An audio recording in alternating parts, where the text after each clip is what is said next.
наш техцентр обратился владелец автомобиля Toyota Corolla. Причина обращения: глубокие царапины,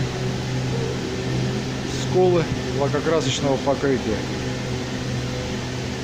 На данный момент производится подготовка автомобиля к окраске.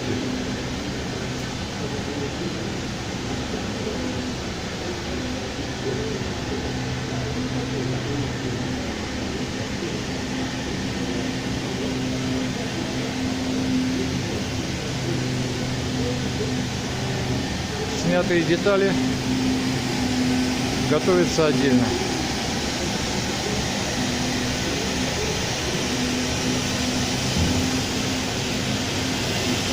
Проводится зачистка старого лакокрасочного покрытия, в дальнейшем грунтовка, последующая окраска.